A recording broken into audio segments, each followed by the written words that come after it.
పప్పుచారుల్లోనూ పులుసు కూరల్లోనూ సైడ్ డిష్గా టేస్టీగా ఉండే కంద ఫ్రై చేసేసుకున్నాం. రండి. హాయ్ అమ్మ, ఎలా ఉన్నారు? అందరూ బాగున్నారా? రండి, కంద ఫ్రై ఎలా చేయాలో చూపించేస్తాను. తెచ్చి తీసుకున్నాం కదా, ఒక బౌల్లో నీళ్లు పోసుకొని కొంచెం పసుపు వేద్దాము, అలాగే కొంచెం ఉప్పు వేసి నీళ్లు పక్కన పెట్టుకుందాము. ఇప్పుడు ఆ పెద్ద స్లైస్లో వాడదాం. చూడండి, స్లైస్ లాగా వచ్చినాయి కదా. ఉప్పు పసుపు వేసి నీళ్ళు పెట్టుకున్నాం కదా, ఆ నీళ్ళల్లో నానబెట్టేస్తాం. నీళ్ళు మసులుతున్నాయి కదా, ఇప్పుడు ఉప్పు పసుపు వేసి నానబెట్టుకున్న కంద ముక్కలు ఉన్నాయి కదా, ఒకసారి కడుగుదాం. అప్పుడు నీళ్ళల్లో వేద్దాం. నీళ్ళు తెల్లగా వచ్చినాయి, ఇలా 4-5 సార్లు కడుక్కున్న తర్వాత మసులుతున్న నీళ్ళల్లో వేసేసుకోండి. ఒక్క ఊరిని అలా పొంగు రానిచ్చి తీసేయటమే, ఒక్క ఉడుకు రానిచ్చి జల్లిబుట్టలో వేసుకోవాలి. చూడండి, పొంగు వస్తుంది కదా, చాలు. ఒక్కసారి ఇలా తిప్పి పక్కన జల్లిబుట్ట పెట్టుకొని వెంటనే వంచేసుకోండి. అలా ఇలా ఇప్పుడు నూనెలో వేయించుతున్నా, సిమ్మేద పెట్టా నూనె. పొంగు వచ్చేటప్పుడు స్టవ్ ఆఫ్ చేశాను. ఇదండి, ఇట్లా వేయించుకున్నాం. ఉడకనివ్వండి కొంచెం.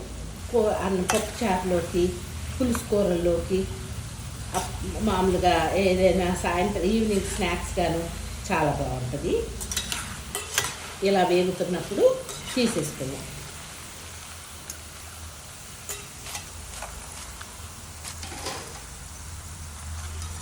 పెండ్లం పాలు పోసిన కూర, కంద ముద్ద కూర చేస్తారు ఉడకపెట్టి, ఆ కూర భలే ఉంటాయి.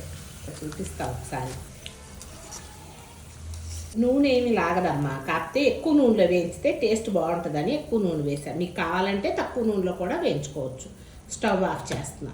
నూనె ఈ కప్పులోకి వచ్చేస్తాం. ఒక్క గరిటె మాత్రమే నూనె వేస్తున్నాం. వాళ్ళు జీలకర్ర, శనగపప్పు, శనగమాకు సరిపడినన్ని మినప్పప్పు, ఎండుమిరపకాయలు వేసి వేయించుకుందాం. వేగుతున్నప్పుడే కరివేపాకు, వెల్లుల్లిపాయలు పచ్చగా ఊరిని అలా 2 ముక్కలుగా కట్ చేసి పెట్టుకున్నాం. వెల్లుల్లిపాయలు, పసుపు 1/2 స్పూను, ఉప్పు 1/2 స్పూను, కారం 1 స్పూను వేసి ఒకసారి కలుపుదాం. చూడండి, వేగుతుంది కదా, మనం వేయించి పెట్టుకున్న కంద చిప్స్ని వేసేద్దాం. స్టవ్ సిమ్ మీద పెట్టుకోండి, మాడిపోతుంది అన్నమాట. నూనె పెట్టుకున్న జీలకర్ర పచ్చగా నూనె పెట్టాను. జీలకర్ర కమ్మగా ఉంటుంది, టేస్ట్ బాగుంటుంది. ఇలాగా ఉండే ఫ్రై కూర రెడీ. పప్పుచారుల్లోనూ పులుసుల్లోనూ తినటానికి ఈ చిప్స్ చాలా బాగుంటాయి అమ్మ. ఒకసారి ట్రై చేసి చూడండి. చూడండి, గలగల్లా అత్తనే నచ్చిందా? ఒకసారి నచ్చితే కనుక ఇలా చేసుకొని చూడండి.